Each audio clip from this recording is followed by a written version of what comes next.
எப்படியும் ஒரு கேஸை வாங்கி கொடுத்துருவீங்க போல இருக்குது.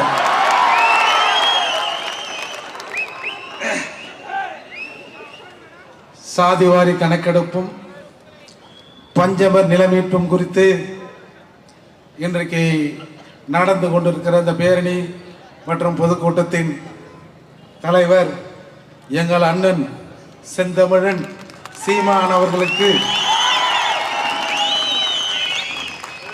நன்றி தான் சொல்ல முடியும்.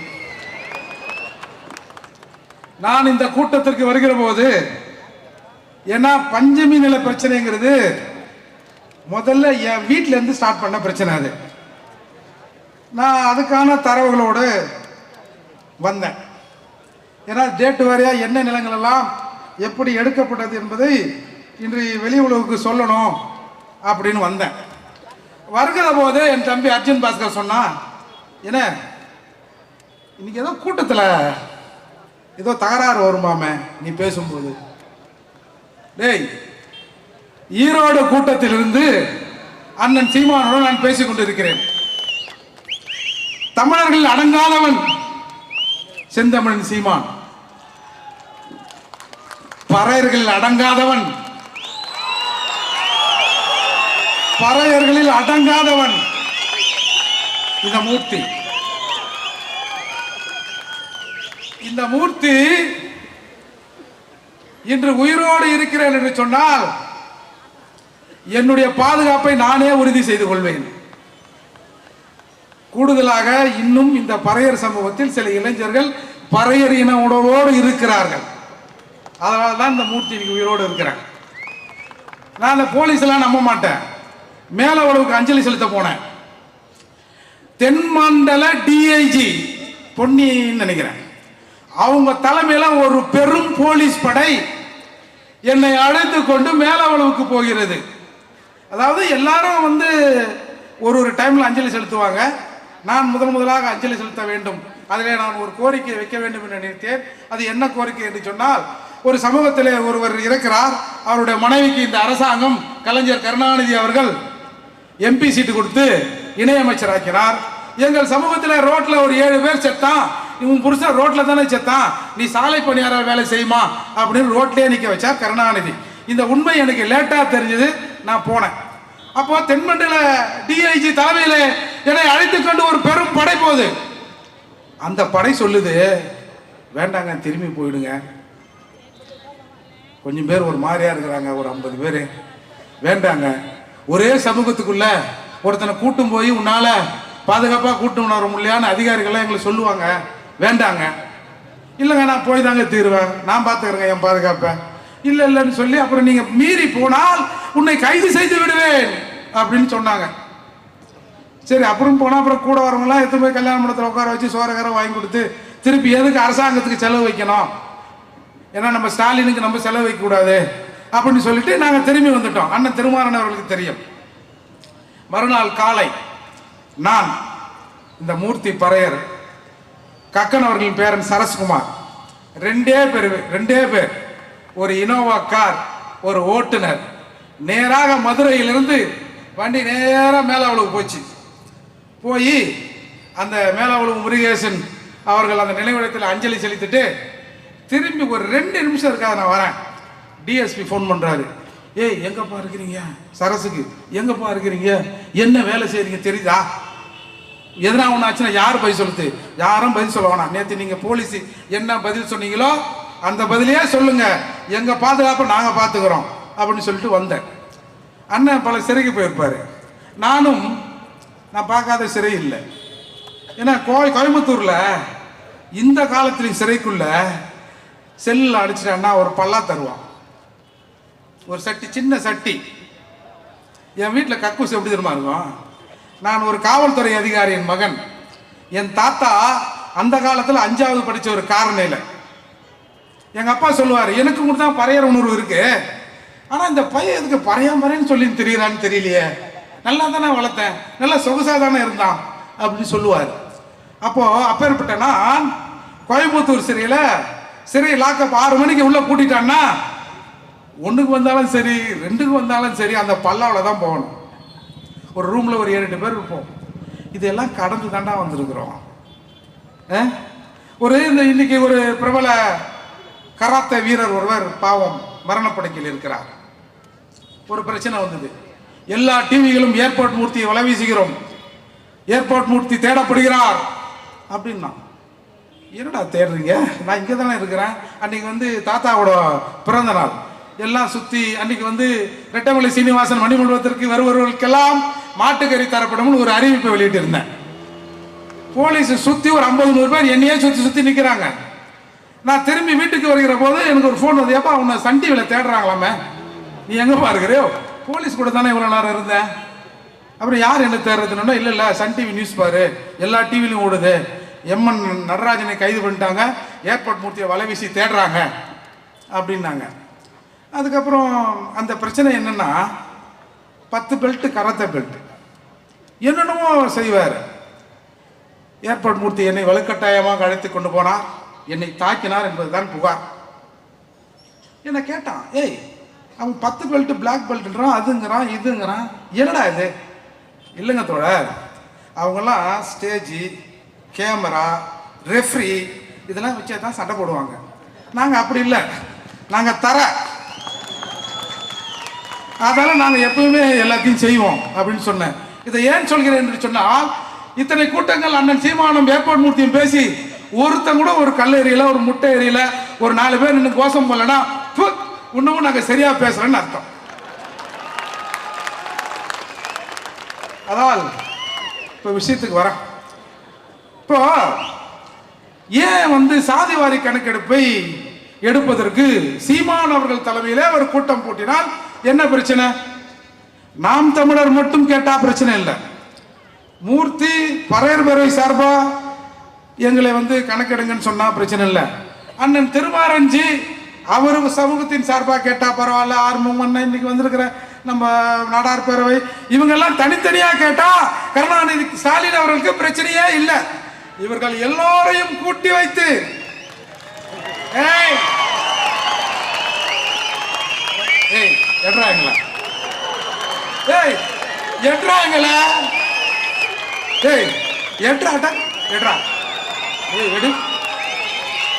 என்னடா கதை விடுற? இன்னைக்கு மருத்துவர் ஐயா கேட்கிறார், அன்புமணி மருத்துவர் அன்புமணி கேட்கிறார், வட தமிழகத்தில் 2 பெரும் சாதிகள், ஒன்று பறையர், இன்னொன்று வன்னியர். பறையர் சமூகத்துல இருந்து மூர்த்தியார் என்னடா என்னடா என்னடா டேய் என்னடா என்ன? மருத்துவர் வன்னியர் சமூகம் கேட்குது, என்ன கொஞ்சம் எண்ணுங்க எண்ணுங்க எண்ணுங்க எண்ணுங்க. எண்ணத்துல உங்களுக்கு என்னப்பா பிரச்சனை? அதுதான் இந்த கூட்டத்துக்கான சிக்கல். அவங்க நடத்துறா தனித்தனியா நீ கேட்டுக்கோ, ஒன்னா மட்டும் சேர்ந்து நின்று கேட்டுறாத. ஏன்னா நீ ஒன்னா இருக்க கூடாதுன்னு தான் நானே இங்க இருக்கிறேன். நீ எல்லாம் ஒன்னா ஆயிட்டா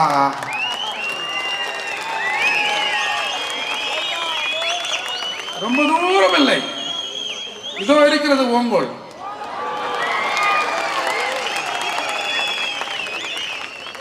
இந்த பஞ்சமி விஷயம்ங்கிறது, இன்றைக்கு என் தங்கையின் கணவரும் என் அண்ணனும் எங்க கழனியில் அண்ணன் மாலை போட்டார்ல, அது பக்கத்தில் ஒரு ரைஸ் மில் இருக்கும். அந்த ரைஸ் மில்லில் ஏறு உழுதுன்னு இருக்கிறான் 2 பேரும். அப்போ அன்றைக்கு என் அத்தை மகன் அவர், அதாவது இந்த பஞ்சமி நில விவகாரத்தை கையில் எடுத்து போராடி கொண்டிருக்கிற தீபன் சக்கரவர்த்தியின் தம்பி அவர். 2 பேரும் வெறும் ஜட்டியோட ஏறு உழுதுன்னு இருக்கிறான். ஒருத்தன் ஒரு 25 ஏக்கர் வாங்கியதா சொல்லி வரப்பு போட்டுனே வரான். சரி, அந்த முண்டம் அவன் மாமல்லபுர பள்ளியில் ஒரு ஓவிய ஆசிரியர், அவன் திமுக காரன், அவன் ஒரு புரோக்கர். மன்னிக்கணும், புரோக்கர்னா நீங்க வேற எதுவும் நினைச்சிடாதீங்க, லேண்ட் புரோக்கர். ஏன்னா எல்லாமே வில்லங்கமாவே இருக்குது இன்னைக்கு வார்த்தை, லேண்ட் புரோக்கர்.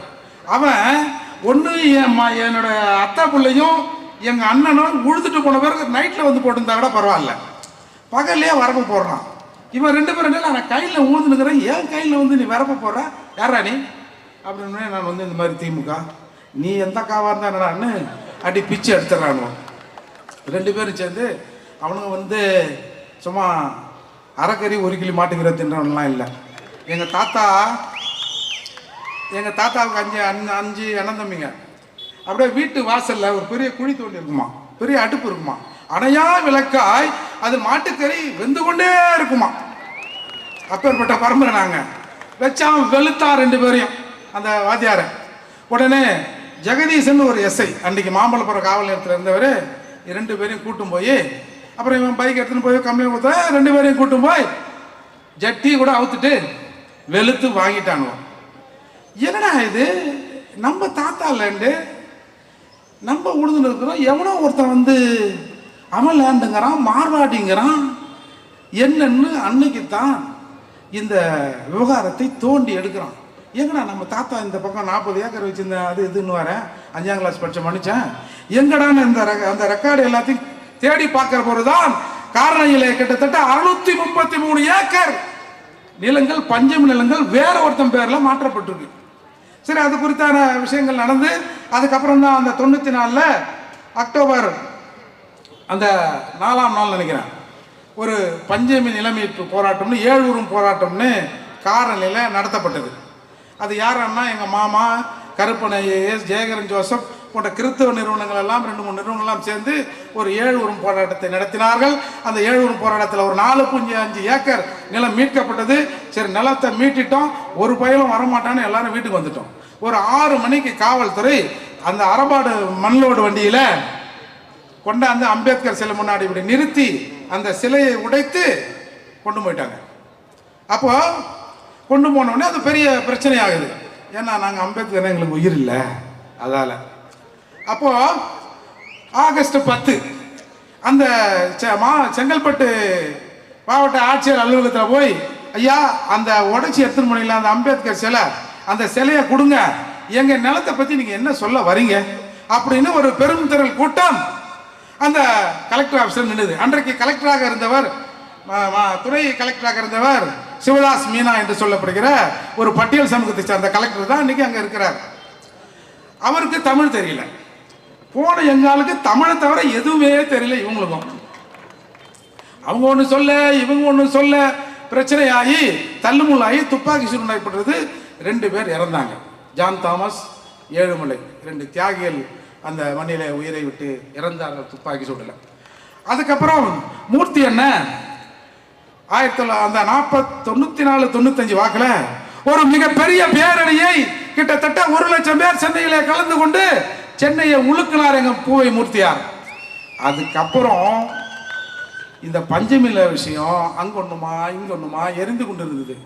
இன்னைக்கு இந்த மனுஷன் வந்து இந்த நாடு நல்லா இருக்கிறது இந்த சீமானுக்கு பிடிக்கலையா என்னன்னு தெரியல.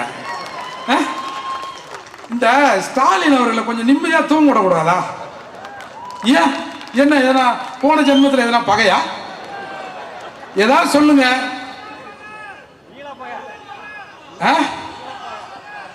பகை இருக்கோ? ஏதாவது திருச்செந்தூர்ல போய் ஏதாவது ஒரு யாகத்தை பண்ணி ஒரு பரிகாரத்தை வேணா பண்ணி விட்டுருவோமா? எதுக்கு பாவம், அவரே உடம்பு சரியில்லாமல் இருக்கிறான்றாரு. அந்த மனுஷனை இந்த மாதிரி தூங்க விடாம பண்ணா நல்லா இருப்பாரா? செந்தமேடு நல்லா இருக்குதா இது? எனவே இப்படி பூவை மூர்த்தியாருக்கு பிறகு இந்த பிரச்சனையை யார் கையில் எடுத்தது என்று சொன்னால் செந்தமன் சீமான் எடுக்கிறார். செந்தமன் சீமான் எடுத்தார் என்பதை விட நாங்கள் இங்கிருந்து பாபர் மசூதி கட்டுறதுக்கு போவோம் ட்ரெயின்ல. டிசம்பர் 6 என்னது அம்பேத்கர் நினைவு நாள், அப்புறம் ஏதோ இஸ்லாமியர் சம்பந்தப்பட்டது ஏதோ ஒரு நாள், அதை கூட கொடுத்துட்டோம். இங்கிருந்து போவோம். பாய்மார்களுக்கு நாங்கள் கோயில் கட்டி தரோம். இங்க 633 ஏக்கர் 12 லட்சம் ஏக்கர் வந்து இந்த நாட்டில் கிடக்குது. அதை கேட்கறதுக்கு ஒன்றும் இல்லை. போனோம் மசூதியை கட்டுறதுக்கு. இப்படியெல்லாம் இருந்து கொண்டிருந்த போது ஒரு பறையர் சமூக மக்களின் ஒரு ஆதித்தமிழர்களின் விஷயத்தை மீதி தமிழர்களை வைத்து பேச வச்சார் தெரியுமா? அது தாண்டா இங்க சிக்கல். எங்களிடத்தை நாங்கள் கேட்கலாம், நாங்கள் அழலாம், நாங்கள் நெருப்பிலே தீயிட்டு எங்களை கொளுத்திக் கொள்ளலாம். ஆனால் இந்த பஞ்சமி நிலத்தை மீட்டு அரசே கொடு அப்படின்னு எந்த ஊர் தமிழர்களும் சொல்லிவிடக் கூடாது. ஒரு பறையனுக்காக, ஒரு ஆதி தமிழருக்காக தமிழகத்திலே இருக்கிற மற்ற தமிழ் சமூகங்கள் எல்லாம் ஒன்று சேர்ந்து வந்து நிற்குது இல்ல? வரலாற்றில் எங்கேயாவது காட்டுங்க. இல்ல இந்தியாவில்,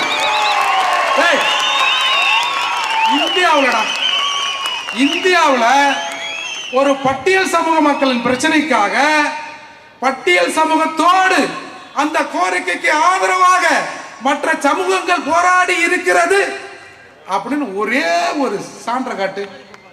அண்ணன் சீமான 4 கேதை விட்டுற சொல்ல, ஏற்கனவே ஒருத்தர் பண்ணிட்டாரு போதுன்னு. ஆக இப்ப இந்த பிரச்சனை வருமா வராதா? இன்றைக்கு பஞ்சமி நிலங்களை எடுங்க அப்படின்னு மூர்த்தி பறையர் கூட அண்ணெல்லாம் திருமாரா அண்ணெல்லாம் உட்காந்து பேசி, நாங்கள் கூட பெரிய மீசை வச்சிருந்தா அப்படி இருக்குன்னு பார்த்தோம். ஏன்னா சினிமாலாம் காட்டுறாங்களா அண்ணன் சொன்ன மாதிரி, ஓ அப்படிதான் பொழுகுதுன்னு பார்த்தா எங்களை மாதிரி தான் அவங்களும் இருக்கிறாங்க பொழுகுது. நாங்க தான் ஏதோ ஆதி தமிழர் அந்த தமிழர் ஏதோ நொந்து போனோம், எங்களை இந்த அரசாங்கம் இப்படி செய்கிறது என்று சொன்னால் தமிழகத்தில் இருக்க எல்லா தமிழனையும் தான் இவர்கள் இப்படி செய்கிறார்கள் என்று சொன்னால் இவர்கள் தமிழராக இருப்பார்களா அப்படி மட்டும் பாருங்க. ஏன் செந்தமன் சீமானுக்கு வந்து இந்த ஆதி தமிழர் நிலத்தை வந்து எடுத்து கொடுக்கணும், இதுல இருக்கிற எல்லா தமிழரையும் சேர்க்கணும் என்ன வந்தது? என் ரத்தம் என் ரத்தம் துடிக்கிறது, அந்த ரத்தம் இதை அமுக்க பார்க்கிறது. அதால இந்த மாதிரியான இடையூறுகள்லாம் இருக்கத்தான் செய்யும். நீங்க இப்படி போய் நேரா ஸ்ட்ரைட் போய் லெஃப்ட் எடுத்தீங்கன்னா ஒயின் ஷாப் இருக்கும். போன ஞாயிற்றுக்கிழமை இந்த ஒயின் ஷாப்ல என்ன சேல்ஸ் ஆச்சுன்னு பாருங்க. இந்த ஞாயிற்றுக்கிழமை இந்த ஒயின் ஷாப்ல என்ன சேல்ஸ் ஆகுதுன்னு பாருங்க. ஒரே ஒரு 1000 ரூபாய் அதிகமாக இருந்தா அண்ணனை இதோட ஒயின் ஷாப் பக்கத்தில் கூட்டமே போடாதீங்கண்ணே அப்படின்னு சொல்லிடலாம். ஆனா நீ அங்க கொஞ்சம் வியாபாரத்தை ஏத்திருந்தீங்கன்னா அண்ணனுக்கு பர்மிஷன் கொடுப்பாங்க. பரவாயில்ல, டாஸ்மாக் வியாபாரத்தை சீமான் ஏத்துகிறார், நம்முடைய வருமானத்தை சீமான் ஏத்துகிறார் அப்படின்னு கொடுப்பாங்க. இப்ப நீங்களாம் இப்படி இருந்தீங்கன்னா எப்படி? நான் அண்ணன் கூட கேட்டேன், கொஞ்சம் சைஸா போட்டு பார்ப்போம். ஏன்னா கூட்டத்தை எப்படின்னா 10 மணிக்கு முடிப்பீங்களா 9:30க்கு முடிப்பீங்களான்னு? ஏன்னா உங்களுக்கு தெரியும்ல எல்லா கூட்டமும் எப்பா எழுந்து போறான் பார் சீக்கிரம் முடிங்க 9:30 ஆயிடுச்சு அப்படின்னு பல திராவிட கூட்டங்களில் பேசுவது நாம் கேள்விப்பட்டு இருக்கிறோம் அல்லவா? அண்ணன் சொன்னார், இல்லை நான் 10 மணிக்கு தானே முடிப்பேன். ஏன்னா 10க்கு தானே, ஆமாண்ணே 10க்கு தானே முடிப்பேன் அப்படின்னு சொன்னார்ல. அப்படி நீங்க அரசாங்கத்தோட ஒத்துழைக்கலன்னா உங்களுக்கு எப்படி அரசாங்கம் ஒத்துழைக்கும்? என்ன நியாயம் இது? அதால் இன்றைக்கு இந்த பஞ்சமி நில விஷயங்கிறது அரசாங்கத்துக்கு ஒரு பெரும் பிரச்சனையா இருக்கு. நான் என்ன சொல்றேன், இந்த 12 லட்சம் ஏக்கர் கலெக்டர் கொடுத்தாரு, இதெல்லாம் உங்களுக்கு தெரியும். இப்போ சீமான் இந்த போராட்டத்தை எடுத்த உடனே சிலர் பேச, ஆமா ஆமா சீமான் பெரிய இவரு இந்த போராட்டத்தை எடுத்த உடனே மறுநாள் இந்த நிலத்தெல்லாம் கவர்மெண்ட் கொடுத்துரும், அப்படி கொடுத்துற போகுது அப்படின்னு சொல்றான். கொடுக்க வேண்டாம். இந்த போராட்டம் வெற்றி எதுல தெரியுமா இருக்கு? திரும்ப திரும்ப எங்க நிலத்தை நாங்க எடுக்க கூட வேணாண்டா, எங்களுக்காக தமிழகத்தில் இருக்கிற பட்டியல் சமூக மக்களுக்காக தமிழகத்தில் இருக்கிற ஊர்த்தரு தமிழர்கள், யாரும் தப்பா அடிச்சு வேணாம், சொல்லி சொல்லி பழக்கமாயிடுச்சு ஊர்த்தரு தமிழர்கள்னு. என்னுடைய சக தமிழர்கள் எனக்காக வந்து தோல் கொடுக்குறான்ல, போதுண்டா நிலமாவது மயிராது.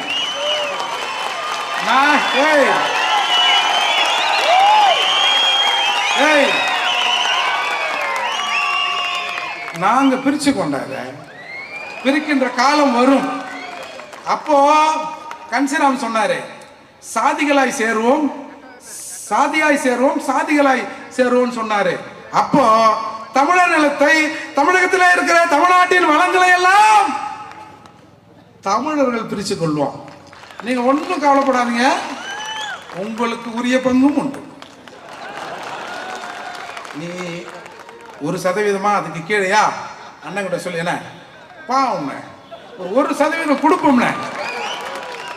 என்னவோ தெரியாமையோ நம்ம தமிழ்நாட்டை என்னவோ பண்ணிக்கின்னு வச்சாங்கல்ல, ஒரு 1% இடஒதுக்கீடு கொடுப்போம்னா கன்சிராம் 100% கொடுன்னு சொல்லியிருக்காருன்னு சொல்லி உனக்கும் நாங்கள் இடஒதுக்கீடு வாங்கி தருவதற்கு அன்போடு காத்திருக்கிறோம் நண்பா, அன்போடு காத்திருக்கிறோம். ஆனா இது சரி, பஞ்சமி நிலமாவது எங்க பிரச்சனை? சரி, இன்னைக்கு வந்திருக்காங்க. ஆனா இங்க இருக்கிற தமிழர்களை இதோட விட்டுறக்கூடாது. தொடர்ந்து பட்டியல் சமூக மக்களுக்கான பிரச்சனைகள் வருகிற போது எங்கள் அண்ணன்மார்களை கூப்பிட வேண்டும். ஏன்னா எங்க அண்ணன்மாரெல்லாம் கொஞ்சம் மோசமானவங்க போல இருக்குது அப்படின்னு நான் கூட தான் நினைச்சிருந்தேன். அப்புறம் முதல்ல நம்ம மருத்துவர் அவர்கள் கூட்டத்தில் உட்கார்ந்து பேசும்போது தான் என்ன ஒருத்தர், இந்த செல்வகுமார் அண்ணன் ஒருத்தர் இருக்காரு, இந்த வேங்க வயல் பிரச்சனைல நான் ஏதோ சொல்லிவிட்டேன்னு சொல்லிட்டு ஏகப்பட்ட பிரச்சனையாக இருந்தது. அப்புறம் அந்த கூட்டத்தில் உட்காந்து பார்க்குறேன், ஏன்னா அண்ணா அண்ணன்னு பேசுகிறாரு. ஏய், நம்ம தான் தப்பாக நினச்சிருந்தோமோ? அது மாதிரி தான் இன்றைக்கி பல சமூக தலைவர்களை நாங்கள் வேற்றுமையாக தான் நினச்சிருந்தோம். இதை நினைக்க வச்சான். அப்படி இல்லைப்பா, எல்லாரும் ஒன்று தான்பான்னு அண்ணன் சீமான், அன்புமணி போன்றவர்கள் இன்றைக்கு நிறுத்திருக்காங்கல்ல. இப்போ சாதிவாரி கணக்கெடுப்பு அது என்ன சொல்கிறாங்க, ஏங்க எங்ககிட்ட இல்லைங்க அந்த அதிகாரம். ஏன் இல்லை? இல்லைங்க அது செல்லாதுங்க. யோ, செல்லுதோ செல்லதுயா, குடியா, நாங்கள் பார்த்துக்கிறோம். கீஞ்சி இருந்தால் ஒட்ட வச்சு கூட நாங்கள் செல்ல வச்சுக்கிறோம் அப்படின்னா, இல்லை இல்லை, நாம் ஏன் சாதிவாரி கணக்கெடுப்பை எடுக்க வேண்டும்? உண்மையிலே அது நம்முடைய அப்பாவுக்கு, அப்பா எங்க அப்பா படித்தவர், இந்த அப்பா விவரம் இல்லாதவர். நீங்கள் போய், சத்தியமாக நான் சொல்கிறேன், நீங்கள் போய், sir what do you mean by the census, இல்லை தமிழில் கூட இந்த கணக்கெடுப்பை பற்றி உங்களோட கருத்து என்ன? கணக்கு யாருக்கு தெரியும்? எவன் கணக்கை எவன் வச்சிருக்கான்? ஏதோ அரசாங்கத்தில் சம்பளம் வந்தால் அந்த கணக்கு அக்கௌண்ட்டில் இருக்கும், தனியாக வந்து அந்த அக்கௌண்ட் எங்கே இருக்கும்? அந்த கணக்கு எங்கே இருக்கும்? என்னைக்காவது ஒரு நாள் என்னை கூப்பிட்டு விசாரணைன்னு சொன்னா, என் வீட்டில் இருக்கிறவங்களாம் மாட்டிட்டான்னா என்ன ஆகுது?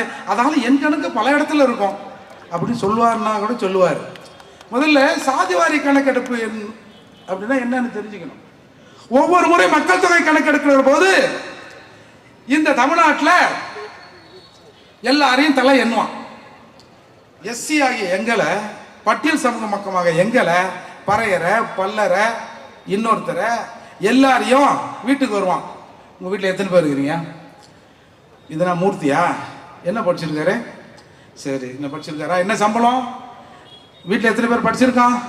வீட்டில் டிவி இருக்கா? எத்தனை இன்ச்சு டிவி? கார் இருக்கா? பைக் இருக்கா? ஆண்டு வருமானம் எவ்வளோ? அப்படியா? வேற யாராவது இன்கம் சோர்ஸ் எதனாவது இருக்கா? பிஸ்னஸ் ஏதாவது பண்ணுறீங்களா? சரி, இவ்வளோ தானே உங்கள் அசெட் என்ன? இதெல்லாம் கணக்கு பண்ணி போயிடுவோம். பக்கத்து வீட்டில் ஒரு வன்னியரோ, ஒரு தேவரோ, வேற யாரோ நாடாரோ யாராவது இருந்தால் அவங்க வீட்டில் எத்தனை பேர் இருக்காங்க அப்படின்னு எண்ணிக்கின்னு போயிடுவோம். இதுதான் மக்கள் தொகை கணக்கெடுப்பு. சாதிவாரி கணக்கெடுப்பு சென்சஸ், ஸ்டேட்டஸ். அது சென்சஸ், இது ஸ்டேட்டஸ். இதெல்லாம் நம்ம தலைவருக்கு தெரியாது. என்னன்னா, என்ன என்றாங்கல்ல, என்ன எந்த கணக்கு பண்றாங்கல்ல, மூர்த்தி என்ன படிச்சிருக்க, உனக்கு என்ன வருமானம், உன் வீட்டில் என்ன கார் இருக்குதா, டிவி இருக்குதா, 2 பொண்டாட்டிக்குதா, எதையாவது கேட்கிறான்ல. அத மாதிரி எல்லா சமூகத்துக்காரனையும் அந்த ஸ்டேட்டஸை எடுப்பாங்க. எடுத்து இது ஏன் எடுக்கிறான்? இந்த சாதிவாரி கணக்கெடுப்புக்கு நீதிமன்றங்கள் எல்லாம் ஒரு காலத்தில் எதிராக இருந்தது. இன்றைக்கு நீதிமன்றமே சொல்லிடுச்சு, ஏப்பா 1ஆம் கிளாஸ்ல எடுத்த சட்டையை கொண்டு வந்து 10ஆம் கிளாஸ்ல போட சொல்லுங்களே, சரியா இருக்குமா? வயிறு பிதுங்கி நிற்குது பார் அப்படின்னு நீதிமன்றம் சொல்லிடுச்சு. ஏன்னா இந்த கடைசியாக தமிழகத்தில் எடுக்கப்பட்ட சாதிவாரி கணக்கெடுப்பு என்பது 1931 எடுத்திருக்காயா. எல்லாரும் எப்படி இருக்கான் அப்படின்னு பார்த்து 1931 எடுக்கப்பட்டு இன்றைக்கு இடஒதுக்கீடு நடைமுறைப்படுத்தப்படுகிறது என்று சொன்னால் அது அந்த 1931 தான். இன்னைக்கு எவ்வளவு பேர் கூடியிருப்பான், எவ்வளவு பேர் குறைஞ்சிருப்பான்ல. ஆகவே நீதிமன்றங்கள் ஒரு பார்வையை சொல்லியது, இந்த சாதிவாரி கணக்கெடுப்பை நீங்க எடுங்க, எடுத்தாதான் இந்த இடஒதுக்கீடு கடைசி வரை போகிறதா போலையான்னு தெரியும். எனவே சாதிவாரி கணக்கெடுப்பு எடியா இந்த இடஒதுக்கீட்டில் மாத்தணுமா மாற்றக்கூடாதா அப்படின்னு நாம ஒரு ஸ்டடி பண்ணணும்னு ஒரு கருத்துக்கு நீதிமன்றம் வந்தது. அதன் அடிப்படையில் தான் தமிழகத்தில் இருக்கிற எல்லா சாதி சமய மக்களும், என்னுடைய அன்பு சகோதரர்கள் எல்லாரும் எப்படி இருக்கிறாங்கன்னு இப்ப கணக்கெடுப்பு எடுத்தா அடுத்த 10 வருஷத்துல நான்லாம் முன்னேறணும்னா பின்னாடியே இருந்தாலும் அப்படியே தான் இருக்கணும் அப்படின்னு அரசாங்கம் என் மீதான ஒரு கவனத்தை செலுத்துவதற்கு ஒரு வாய்ப்பு இருக்கும். எனவே இவனுக்கு இடஒதுக்கீடு 10 பத்தலையா, தேவையா தேவையில்லையா அப்படின்னு தெரியாமையே 1931 எடுத்த கணக்கெடுப்பை வைத்துக் கொண்டு இங்க கதை விடுறான். அதால சாதிவாரி கணக்கெடுப்பை எடுத்துக்கலான பீகாருக்கு நீதிமன்றம் அனுமதி வழங்கியது. நம்முடைய தமிழக முதல்வர் சொல்கிறார், பீகாரில், நான் தான் சொன்னல ஏற்கனவே அப்பாவுக்கு ஒன்றும் தெரியாதுன்னு, சட்டமன்றத்திலே சொல்கிறார், பீகாரில் எடுத்த சாதிவாரி கணக்கெடுப்பு செல்லாது அப்படின்னு இன்னைக்கு சொல்லிட்டாங்க. எப்பா சரியா கேட்டியாப்பா? என்னப்பா இப்படி சொல்ற? பீகாரில் சாதிவாரி கணக்கெடுப்பு 99.9% மக்களை எண்ணிவிட்டோம் என்று இடஒதுக்கீட்டை சில அட்ஜஸ்ட்மெண்ட் செஞ்சாங்க. அதைத்தான் நீதிமன்றம் அந்த உரிமை உனக்கு இல்லை அப்படின்னு சொல்லிச்சு. எனவே இங்க பீகார், கர்நாடகா, ஒரிசா, ஆந்திரா, தெலுங்கானா, ராஜஸ்தான், லாட்டரி நினைக்காதீங்க, சத்தீஸ்கர் இவெல்லாம் செஞ்சு முடிச்சுட்டான். நீங்க ஒன்று தெரிஞ்சுங்க, இந்தியாவில் இருக்கிற எல்லா மாநிலங்களிலும் எதிர்கட்சிக்காரன் அந்த மண்ணின் மைந்தனாக இருப்பான், அந்த ஊர்க்காரனாக இருப்பான். ஆளுங்கட்சி அந்த ஊர் அந்த மாநிலத்தை சேர்ந்தவராக தான் இருப்பான். இங்கே மட்டும்தான் மாறி மாறி மாறி மாறி வருது.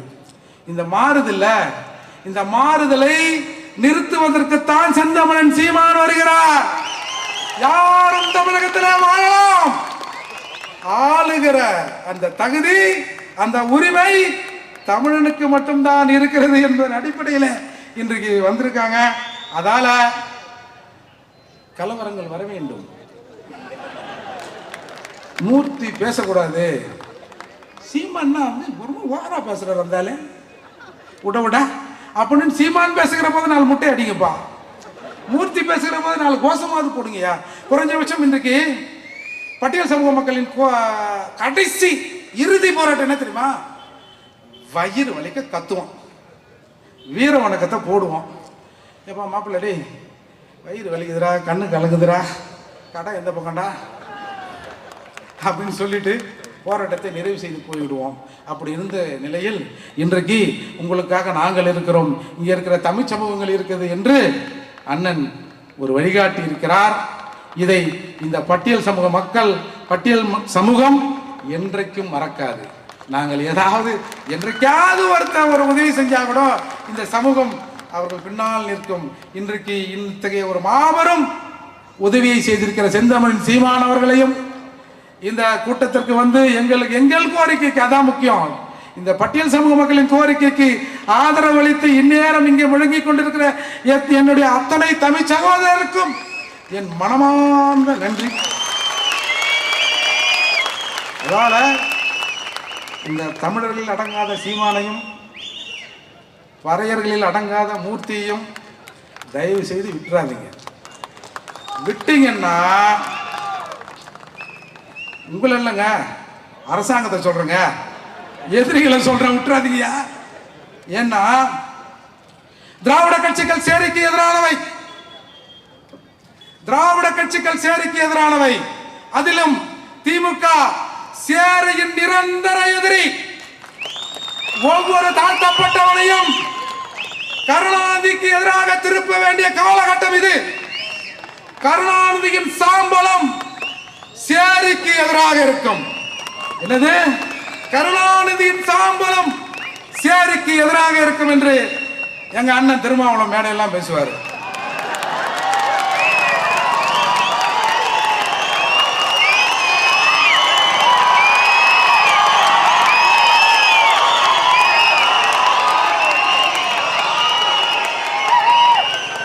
திராவிட கட்சிகள் சேரிக்கு எதிரானவை, அதிலும் திராவிடம் என்று பெயரால் வருகிற எராமிச சொராமிச அவன் வந்தவன் போன இவை எல்லாரும் சேர்த்து திமுக இன்னமும் சேரியின் நிரந்தர எதிரியாக இருக்கிறது. திமுகவின் சாம்பலம் சேரிக்கு எதிராக இருக்கும் என்று இந்த தம்பி மூர்த்தி இன்னைக்கு பேசுறல்ல, இதுதான்டா திராவிடம். ஒரு 2 நிமிஷத்துல ஒண்ணே ஒன்று சொல்லிடுறேன். திராவிடம், நான் உண்மையிலே வேற ஏதோ பேசணும் தான் வந்தேன். ஏங்க திராவிடம் என்ன தெரியுமா பண்ணுங்க? I know you are PM. நீ பிஎம்னு தெரியும். நீ பிக்னிக் மினிஸ்டரா, பிரைம் மினிஸ்டரா? மிஸ்டர் ராஜீவ், என் கேள்விக்கு பதில் சொல்லிட்டு போ. வன்னி புலி கேட்கிறேன். கூர்வாளுன்னா, போர்வாளுன்னா, ஈழத்து எப்பா என்னென்னவோ சொன்னானுங்க. கடைசியில அப்படி சொன்னவன மன்னிப்பு கேள், மன்னிப்பு கேள், மன்னிப்பு கேள், மன்னிப்பு கேள், கனிமொழியிடம் மன்னிப்பு கேள்.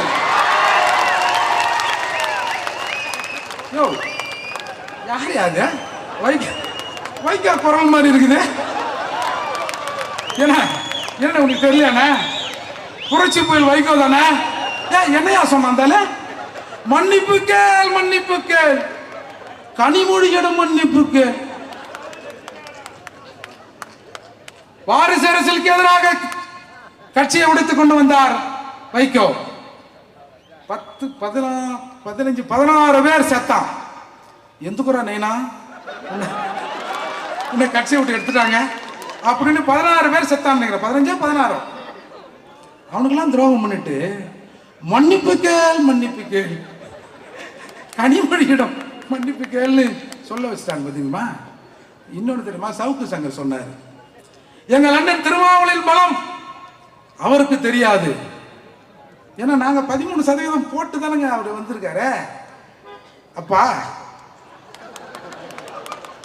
அவரை கோயில் யானையாக பயன்படுத்துகிறது திமுக அப்படின்னு சவுக்கு சங்கர் சொன்னார். அதனால திராவிடம் நண்பர்களையும் நாசமாக்கிடும், எதிரிகளையும் நாசமாக்க துடிக்கும்.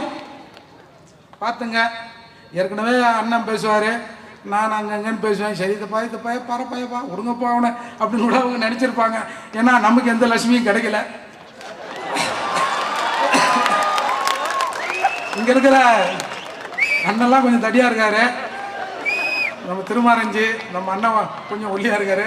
பார்த்துங்க, அவ்வளவுதான் நான் சொல்லுவேன். நாங்கெல்லாம் பயங்கரமான ஆளுங்க. நாங்க என்ன ஒன்னாலும் செய்வோம், காட்டியும் கொடுப்போம். கூட்டி கூட்டி கொடுப்பீங்களா? ஆனா எது கொடுத்தாலும் இந்த சீமான் கிட்ட மட்டும் ஏன் உங்க பருப்பு வேக மாட்டேங்குது?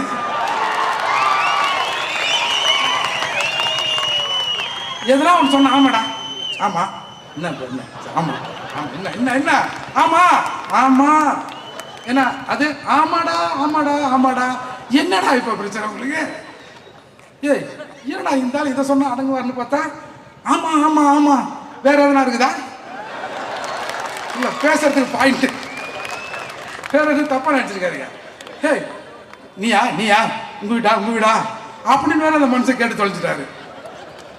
அதால நாங்கள் ஒரு பக்கம் தமிழர்களை 11% மொக்கையாக்கி கொண்டிருக்கிறோம். அண்ணன் சீமான் நெஞ்ச நிமித்து கொண்டு ஆமா ஆமா அப்படின்றாரு. என்னடா கதை இது அப்படின்னு இன்றைக்கு திராவிடம் கதி கலங்கி இருக்கிறது. எனவே நம்முடைய தமிழர்களே, இந்த தமிழ் தேச அரசியலின் கடைசி நம்பிக்கை எங்கள் அண்ணன் செந்தமிழன் சீமான். 2026 சீமான் முதல்வராவாரா?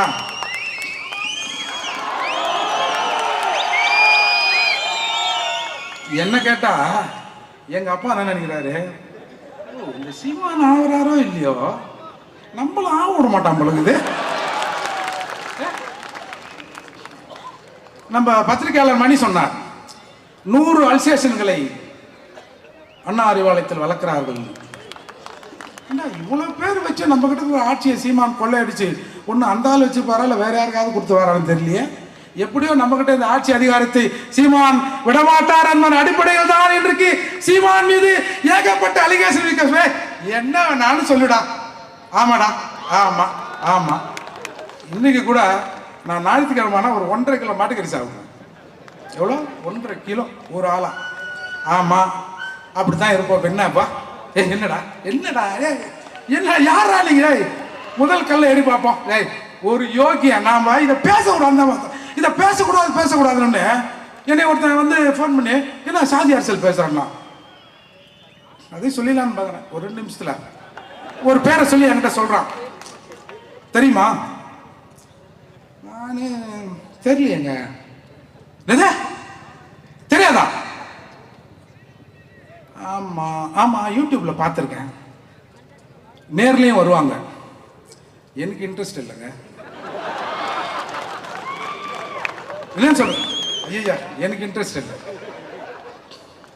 என்ன சாதி அரசியல் பண்றீங்க? இல்லை உன்னை வச்சு அந்த அரசியலா பண்ண சொல்றேன் என்ன அப்படின்னு சொன்னேன். அதால நாங்க இதுக்கப்புறம் நாங்க செஞ்ச போய் செய்யலையப்பா, நீ சொல்றியா? ஆமா இப்ப என்னடா? ஆமா ஆமாடா ஆமாடா ஆமாடா ஆமா என்னப்போ அப்படின்னு சொன்ன பிறகு இப்ப என்னடா பண்றதுன்னு ஒன்றும் புரியல அவங்களுக்கு. அதால தான் இந்த மாதிரி தமிழர்கள் மாதிரி கூடினான்னா எதையாவது கல் அடிக்கிறோம், பாட்டில் விடுறேன், ஒரு கோஷம் போட போகிறேன், கல் அடிக்க போகிறேன். இதெல்லாம் கடந்து தாண்டா வந்திருக்கிறோம். ஒன்று தமிழன்ல சீமானை கொண்டுடுங்க, பறையெல்லாம் மூர்த்தியாக கொண்டுடுங்க.